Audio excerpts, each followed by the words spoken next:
Hey, what's up, guys? It's your boy Matt here, and we back with another episode of Matter of Fact MMA.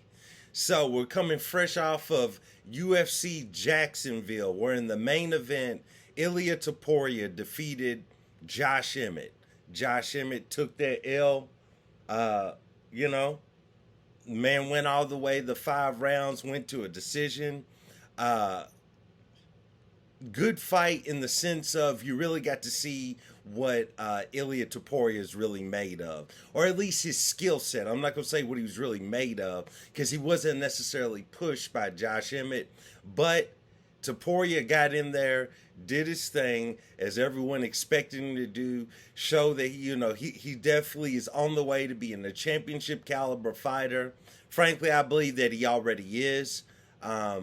You know, keeps the featherweight division alive because if Josh Emmett would have won that, you definitely know they're not going to put him in there against the winner of Volk and Yair Rodriguez.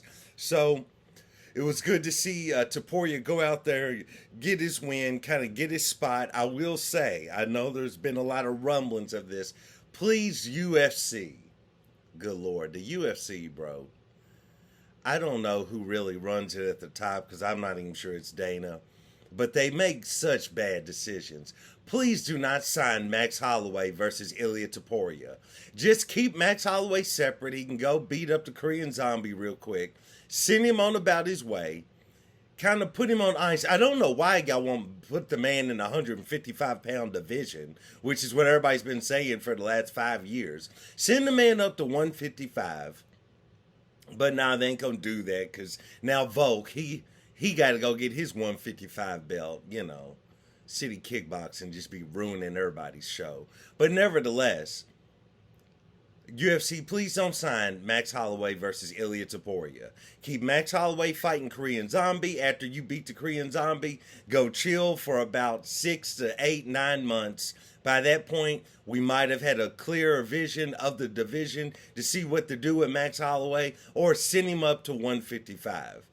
Ilia deserves to wait for his title shot, or he needs another matchup that's a little bit more favorable. Because the problem is you throw, I'm not saying that Max Holloway would run through Ilia Topuria, but you throw guys in there with Max Bless, be blessed, the Bless Express.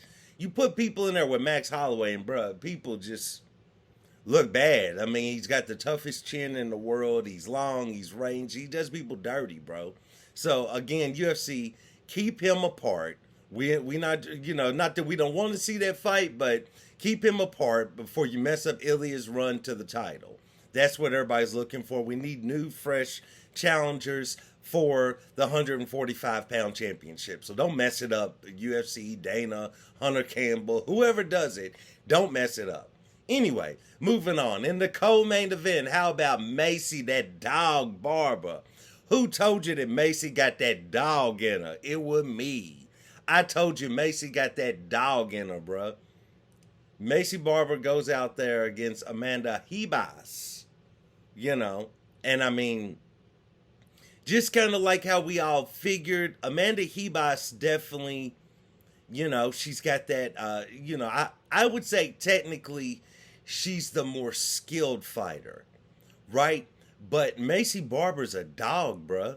And Maycee Barber, I would say, I'm not going to say she's more well-rounded because, of course, Amanda's got, ground game. She's got stand-up and everything. But the issue is, as I put in my prediction video, Amanda Ribas comes in with her chin up and her striking is not accurate.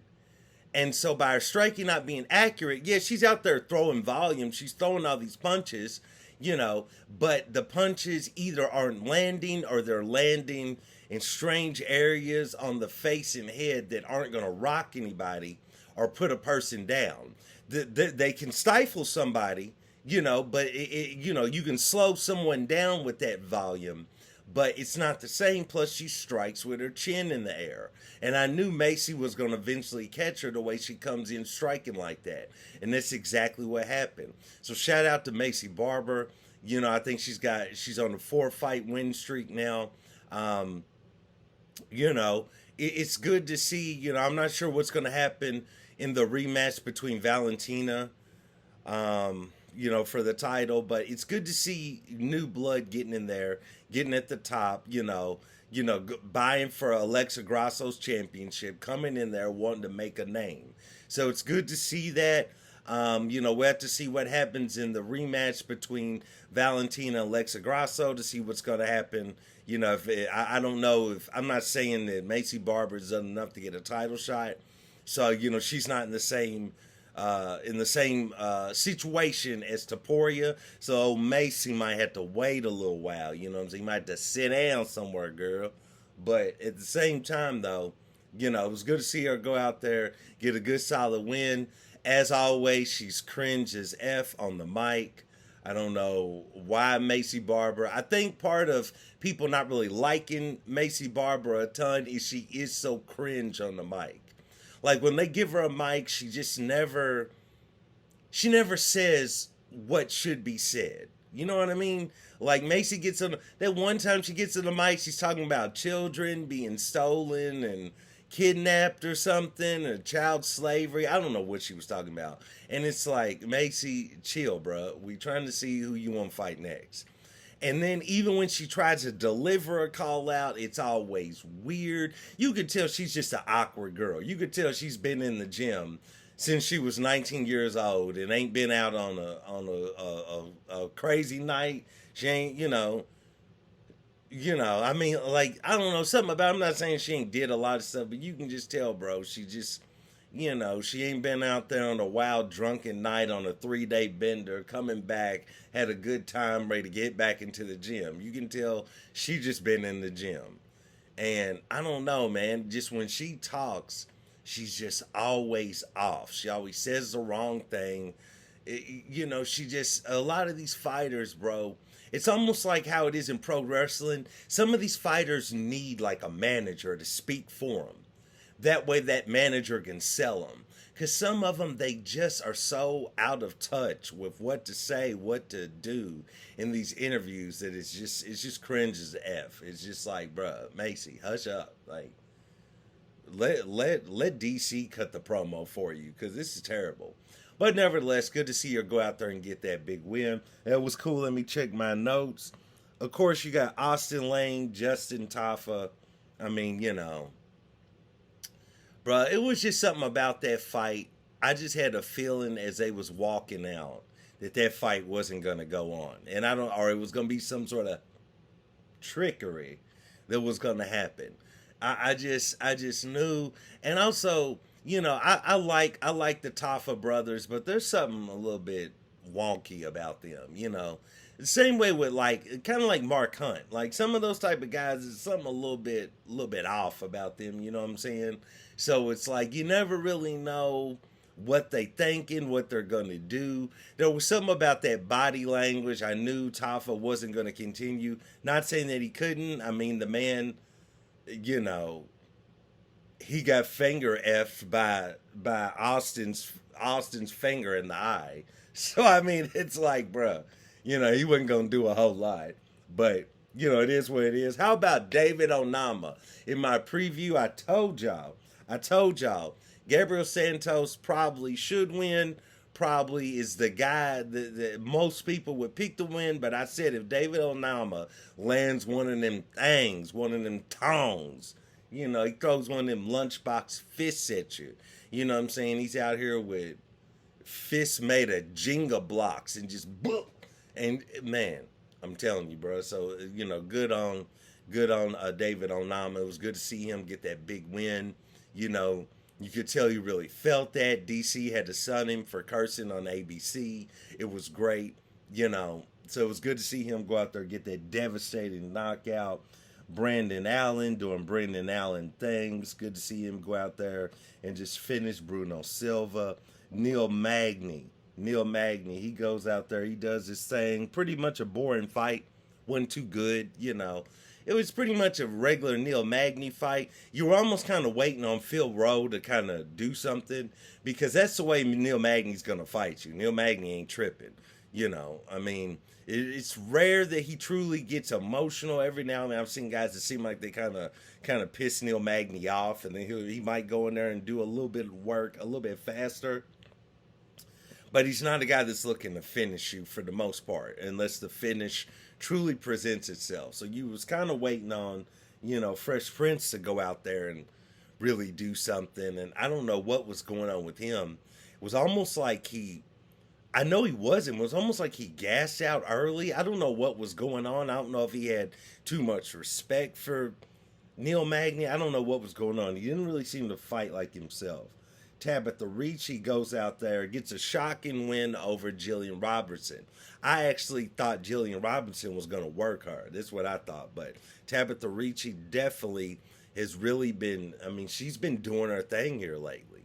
You could tell she's really taking it more serious. She's in great shape. She comes in with good game plan. She sticks to the game plan. Her stand-up or striking was looking pretty good, and she's already got that ground game, so that was good to see about her. I had a feeling Joshua Van was going to win that fight. Trevor Peek, bro. Trevor Peek is out here. Trevor Peek is competing with Marvin Vettori for the best chin. Trevor Peek's a little bit different because Trevor Peek is like knocked out, and you're like seeing somebody knocked out, but his body just won't quit. He just won't go down. Whereas Marvin Vettori usually is a little bit more into it and taking those shots. Trevor Peek is like passed out. And he just never stops. The man just never stops. His body just never falls. It just keeps on going. I don't know what he's made of, but whatever he's made of, he just keeps going. His body never stops. I don't know. But, Trevor Peek was out there doing his thing, but, what do you want to say? He took that L. I would say for Trevor Peek, a lot of the time with those type of fighters, the interesting thing is if you can get those kind of fighters, and I know it's about money. If you can get those kind of fighters with some of the better coaches, some of the better camps that are known for game planning. Of course, those are going to be your higher gyms, your major gyms. So it's going to cost a pretty penny to hire those coaches. But a lot of fighters like Trevor Peek, what I see is you got guys that have tremendous chins that can't be knocked out and got that dog in them. But they lack a true game plan or an ability to stick to a game plan throughout the entire fight. Their instincts take over and they become true savages. They go in there and they ready to bang, let me bang, bro. They ready to go in there and do their thing. So, I think guys like him would really benefit from coaches that really put a lot of time into game planning and could somehow create that relationship with the fighter like Trevor Peek where he would trust him and listen to him to stick to the game plan the whole fight. But nevertheless, a shout out to him. He takes that L, but he's a tremendous fighter. He's awesome to see, He gets beat by, I'm going to mispronounce this gentleman's last name, Mariscal, maybe. I don't know. But that guy, he's a dog too. Heck of a fighter. Good guy. Jamal Emmers, I think, kind of got a little bit of a robbery by Jack Jenkins. Nevertheless, Jamal Emmers looked great. Jack Jenkins looked great during the first round, but Jamal Emmers was out there doing his thing.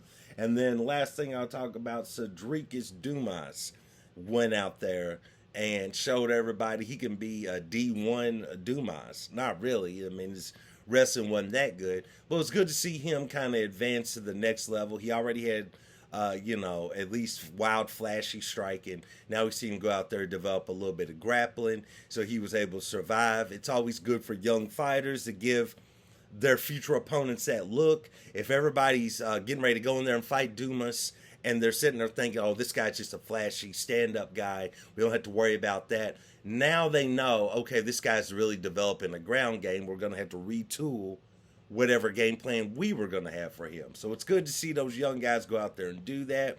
Nevertheless, it was a good card. Really enjoyed it. Rebecca got a big win as well. Vicious leg kicks you know, good job for him. But really good card. Good to see. How about Randy Brown goes out there, gets the win against Wellington Turman. Wellington did a lot better than I thought he was going to, but Randy Brown goes out there and gets that win. So that's pretty cool. Hopefully he can get his momentum back. And yeah, so overall good card. We're going to be breaking down the Sean Strickland fight in the next day or so. I'll have a little video ready for you all. And, you know, we're going to do a little video about a little MMA news. What's going on in the MMA sphere. So we're going to get all off into all of that. So nevertheless, I appreciate you guys for joining me for another episode of Matter of Fact MMA. And I will catch you next time. Please like, subscribe, comment, let your boy know how he's doing. Just throw a little comment in there. Throw a little emoji like somebody else put in there. Just put a little 100, you know, because I'm keeping it 100 on here. Throw me something. Throw me a little emoji with the sunglass faces. Let me know you liking to do. If you don't like what I'm saying, put a mean emoji. Put the one where he's cursing with the little box over his mouth. It's all good. I just appreciate you watching the video. Thanks again, and I'll check you next time. Peace.